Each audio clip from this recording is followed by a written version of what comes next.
대당서역기 제7권 중인도와 북인도 5개국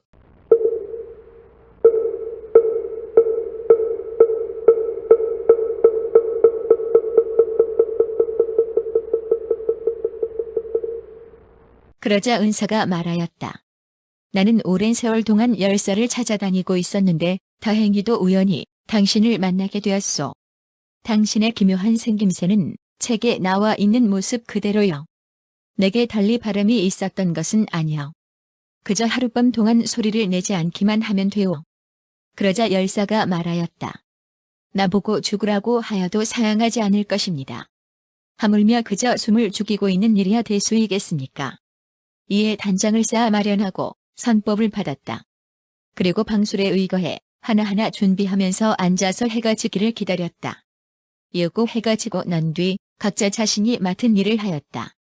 은사는 신주를 외었고 열사는 예리한 칼을 들고 있었다. 그런데 막 새벽이 되려 할 때 느닷없이 열사가 고함을 질렀다. 이때 공중에서 불이 내려오고 연기와 불길이 구름처럼 솟아올랐다. 은사는 재빨리 그 사람을 끌어당겨서 무 속으로 들어가 난을 피하였다. 그리고 나서 그에게 물었다. 당신은 내가 그토록 소리내지 말도록 주의를 주었는데 어찌하여 고함을 질렀는가? 열사가 말하였다. 당신의 명을 받고 난 뒤 한밤중이 되자 어슴푸레하게 변개가 일어나는 악몽을 꾸었기 때문입니다. 옛날 제가 섬기던 주인이 나타나 저에게 와서 위로하고 사과하였습니다. 그런데 저는 당신의 두터운 은혜를 감사하게 생각하고 있던 터라 그 주인에게 차마 아무런 대꾸도 하지 못했습니다. 그러자 그 사람은 몹시 화를 내더니 급기야 저를 죽이고 말았습니다. 그리하여 저는 중음신을 받아서 저의 시신을 돌아보며 애석해하고 탄식하였습니다. 하지만 세세생생 말을 하지 않음으로써 두터운 은혜에 보답하고자 하였습니다. 그러다 마침내 남인도의 대바람은 집안에 태어나게 되었습니다. 온갖 고통과 재난을 겪었어도 저는 당신의 은덕을 입고 있었기 때문에 아무런 소리를 내지 않았습니다. 뿐만 아니라 학업을 받고 관리와 혼례 때에도 그리고 부모의 상을 당하였거나 자식을 낳았을 때에도 언제나 전생의 은덕을 기억하며 참고 견디며 말을 하지 않았습니다. 종친들과 모든 피부지들은 이런 저를 괴이하게 생각하였습니다. 그리하여 65년의 세월이 흘렀습니다. 저의 아내가 말하였습니다. 당신은 말을 할 수 있는 분입니다. 만일 말을 하지 않는다면 당신의 자식을 죽이고 말겠습니다. 저는 이때 이미 많은 생이 흘렀고 내 자신도 늙고 쇠하였으며 오직 이 어린 자식밖에는 의지할 것이 없음을 생각하고서 아내를 말려야겠다고 생각하였습니다. 그래서 그 아이를 죽여서는 안 된다고 끝내 소리를 지르고 말았던 것입니다. 은사가 말하였다. 나의 잘못이로다. 이것은 악마의 장난이구나. 열사는 은사의 은혜에 감사하면서도 이를 이루지 못한 것을 슬퍼하여 분노하다가 죽어버리고 말았다.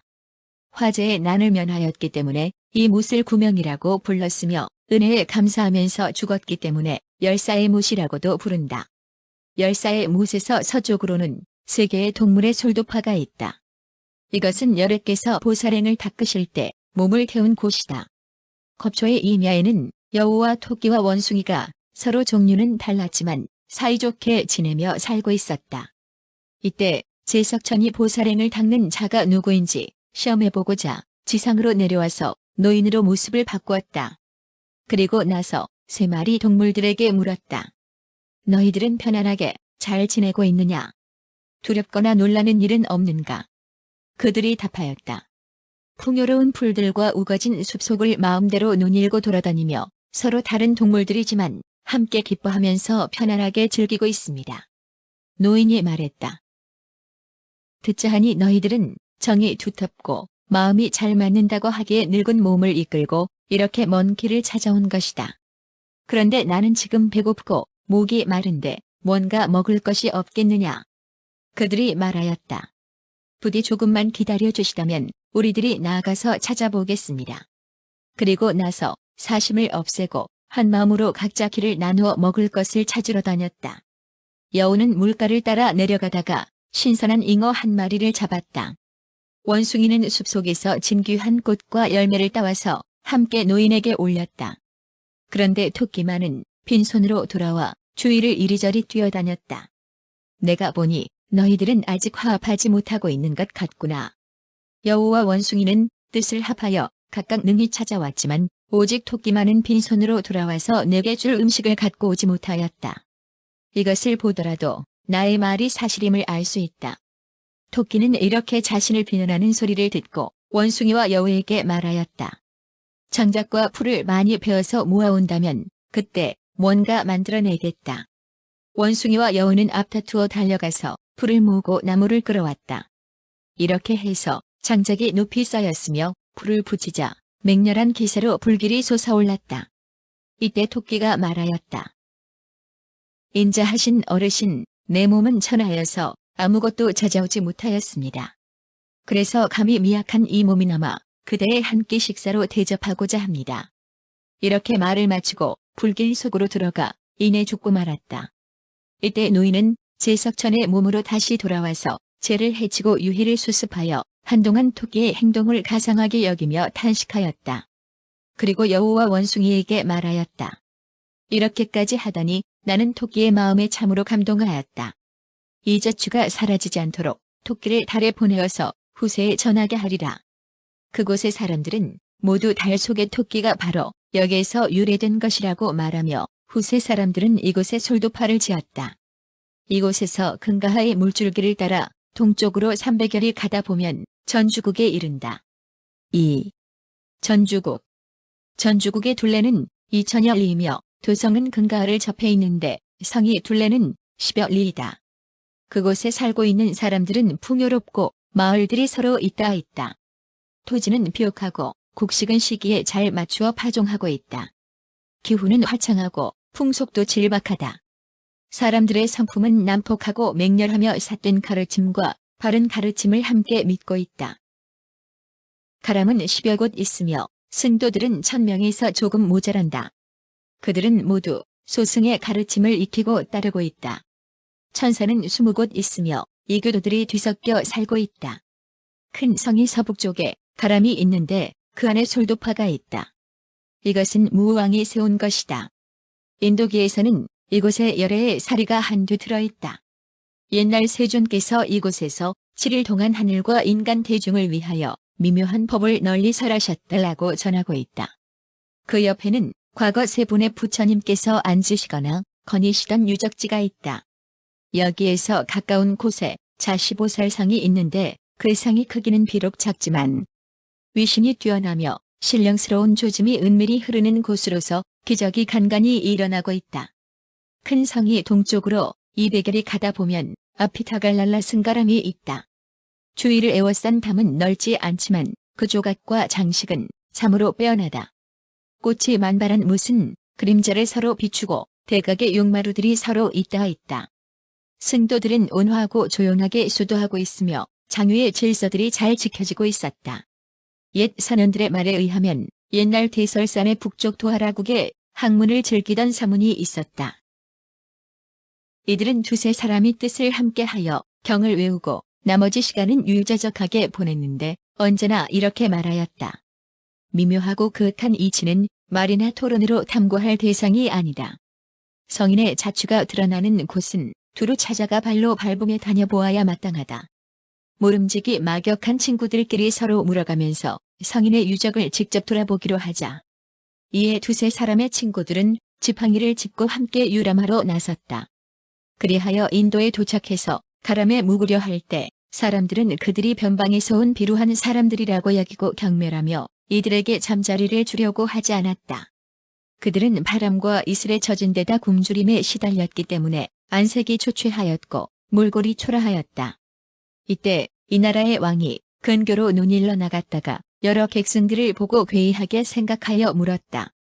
어느 곳에서 온 걸사들이며 무엇을 찾아 이곳까지 오셨소?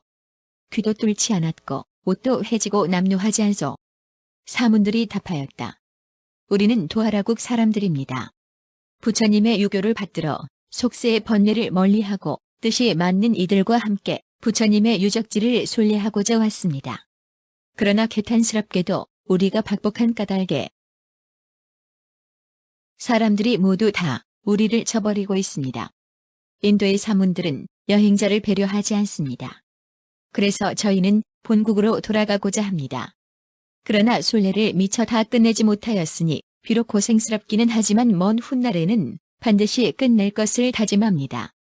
왕이 이 말을 듣고 그들에 대해 가여운 마음이 크게 일었다.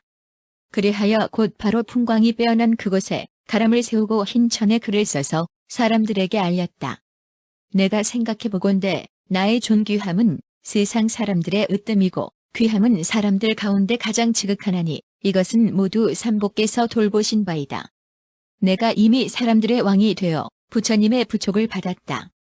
모든 스님들에게 내가 마땅히 공양을 베풀어 돕고자 하나니 이제 이 가람을 지어서 나그네를 불러 모으려고 한다. 그러나 이제부터 귀를 뚫은 모든 승려들은 나의 이 가람에서 머물 수 없다. 이런 연유로 인하여 그와 같은 이름을 얻게 된 것이다. 아피타갈랄라 가람에서 동남쪽으로 100여리를 가다 보면 남쪽으로 근가를 건너서 마하사라읍에 도착한다. 이곳의 사람들은 모두가 바라문 종족들이며 불법을 존숭하지 않는다. 그런데 사문을 보고 먼저 학식을 확인하고 나서 상대방이 지식이 뛰어난 사람임을 알면 그때는 바야흐로 깊이 예경한다. 근가하이 북쪽에 나라 연천사 천사가 있는데 중각과 층대는 그 장식이 매우 화려하다. 여러 천신들의 상은 돌을 새겨서 만들었는데 그 솜씨가 매우 교묘하며 신령스러운 감흥은 일일이 설명하기 어려울 정도다. 나라 연천사에서 동쪽으로 30여 리를 가다 보면 솔도파가 있는데 무왕이 세운 것으로 반 이상이 땅에 묻혔다. 앞에 세워놓은 돌기둥은 높이가 2자 남짓하다. 위에 사자상을 만들어 놓았으며 귀신을 항복시킨 일이 기록으로 새겨져 있다. 옛날 이곳에 광야귀가 살고 있었는데 자신의 엄청난 위력을 믿고서 사람들의 피와 살을 먹고 살았으며 중생들을 해치고 요사스러운 짓을 하는 것이 극에 달하였다. 그러자 여리께서 모든 중생들을 가엾게 여기셔서 그들이 목숨을 잃는 일이 없게 하려고 신통력으로 귀신들을 교화하셔서 귀하게 하였다. 그리하여 불사생의 계로 제도하시니 모든 귀신들은 부처님의 가르침을 받들어 널리 보시하였다. 이에 돌을 들어서 부처님의 자리로 만들어 앉기를 청한 뒤에 정법을 듣고 나서 보살피고 지켜내기를 원하였다. 뒤에 부처님에 대한 믿음을 지니고 있지 않은 자들이 앞다투어 몰려와서 귀신이 놓은 돌자리를 옮기려고 하였다. 그러나 1000명의 사람들이 힘을 써도 돌을 옮길 수 없었다. 그 돌 주위로 숲이 무성하고 맑은 못이 흐르게 되었으며 사람들이 그 옆에 가면 마음으로 삼가지 않을 수 없다. 귀신을 항복시킨 곳 옆으로 멀지 않은 곳에 몇 개의 가람이 있다. 많이 기울고 허물어졌지만 여전히 승도들이 살고 있다. 그들은 모두 대승의 교법을 익히고 준수하고 있다. 이곳에서 동남쪽으로 100여 리를 가다 보면 솔도파에 도착하게 된다. 이것도 기단은 이미 기울어졌지만 그래도 몇 자 높이는 남아있다. 옛날 여래께서 인멸하신 뒤에 8나라의 왕이 사리를 나누었다. 사리를 헤아려서 바라문이 병 안에 꿀을 발라 여러 왕들에게 나누어 주었다. 그런데 바라문이 병을 가지고 돌아가 보니 사리들이 서로 달라붙어 있었으므로 그대로 솔도파를 세워 경건한 마음으로 그 병을 안에 안치하였다. 그리하여 이런 이름을 얻게 되었다. 그 후 무오왕이 이 솔도파를 열어서 사리 병을 꺼내 다시 거대한 솔도파를 세웠다. 제1이 되면 이따금 광명을 바라기도 한다. 이곳에서 동북쪽으로 근가를 건너 140 내지 150리를 가다 보면 폐사리국에 이른다. 3. 폐사리국. 폐사리국의 둘레는 5000여 리이다. 토지는 비옥하며 꽃과 열매가 무성하다. 안물라과와 무차과는 많이 나면서도 귀하다. 기후는 온화하고 화창하며 풍속은 질박하다. 복을 짓는 일을 좋아하고 학문을 중요 여기며 삿된 가르침과 바른 가르침을 함께 믿는다. 가람의 수는 수백 개 있으나 대부분이 무너졌고 남아있는 것은 서너 곳에 불과하며 승도들은 매우 적다. 천사는 수십 개 있으며 이교도들이 뒤섞여 살고 있는데 벌거벗은 외도들이 많은 무리를 이루고 있다. 폐사리성은 심하게 허물어져 있는데 그의 터의 둘레는 60 내지 70리 정도 된다. 궁성의 둘레는 4, 5리인데 그곳에 살고 있는 사람은 적다. 궁성의 서북쪽으로 5, 6리 가다 보면 어떤 가람에 이르게 되는데 승도들은 매우 적고 그들은 소승청량부의 법을 익히고 있다. 그 곁에 솔도파가 있는데 이것은 옛날 여래께서 비마라 힐경을 설하시자 장자의 아들인 보적 등이 보계를 바치던 곳이다. 그 동쪽에 솔도파가 있는데 사리자 등이 이곳에서 무학의 과위를 증득하였다. 사리자가 무학의 과위를 증득한 곳에서 동남쪽으로 가면 솔도파가 있는데 폐사리왕이 세운 것으로 부처님께서 열반하신 뒤에 이 나라의 선왕이 사리를 나누어 얻어 가지고 와서 세운 것이다. 인도계에는 이 속에는 예로부터 열애살이 10마리 들어있었다. 그런데 무왕이 9마리를 가져가서 이 속에는 한 말만이 남아있었다. 후에 국왕이 다시 솔도파를 열어서 가져가려고 억지로 불탑을 건드리려 하자 그때 지진이 일어나 왕이 감히 열지 못하였다고 기록하고 있다. 그곳에서 서북쪽으로 가면 솔도파가 있는데 무왕이 세운 것이다. 곁에는 돌기둥이 있는데 높이는 50 내지 60척으로 위에는 사자의 상을 조각해 놓았다. 돌기둥의 남쪽에 못이 있는데 이곳은 원숭이 떼들이 부처님을 위하여 파놓은 곳으로 옛날 여래께서 이곳에 머무르셨다. 못의 서쪽으로 멀지 않은 곳에 솔도파가 있는데 원숭이들이 열애의 바루를 가져다가 나무 위에 올려놓고 꿀을 따던 곳이다. 그 남쪽으로 멀지 않은 곳에 솔도파가 있는데 이 솔도파도 원숭이 떼들이 부처님께 꿀을 바치던 곳이다.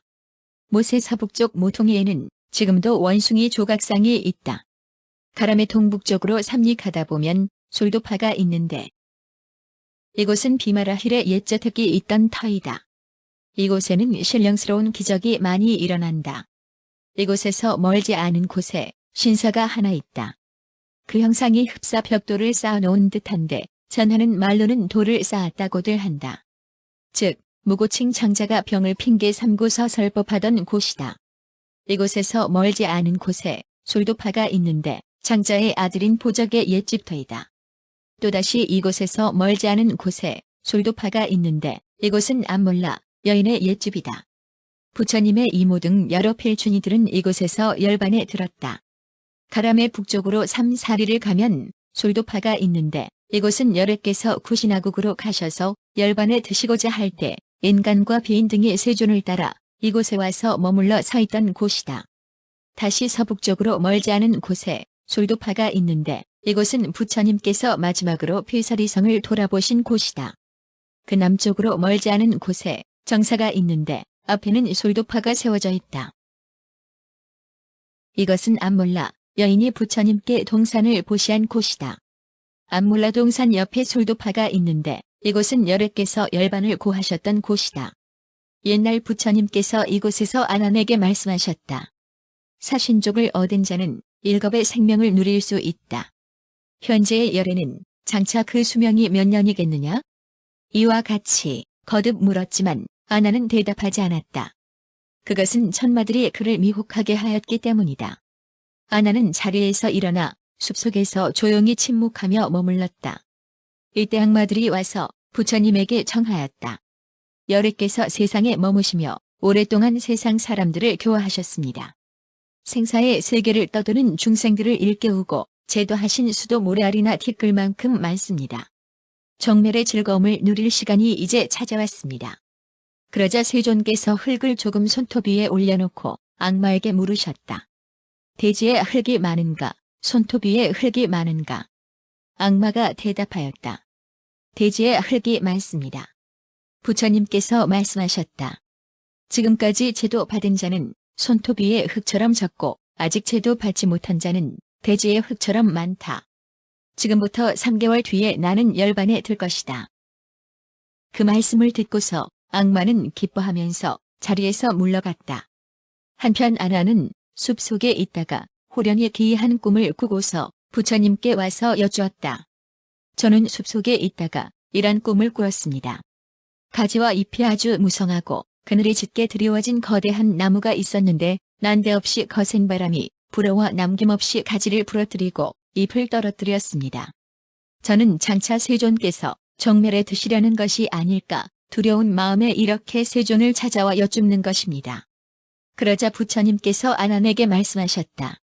내가 이전에 너에게 말해준 적이 있었는데 너는 악마의 방해를 받아 제때에 나에게 머물러 주기를 청하지 않았다. 마왕이 나에게 빨리 열반에 들기를 권하고서 나는 그 시기를 대답해 주었다.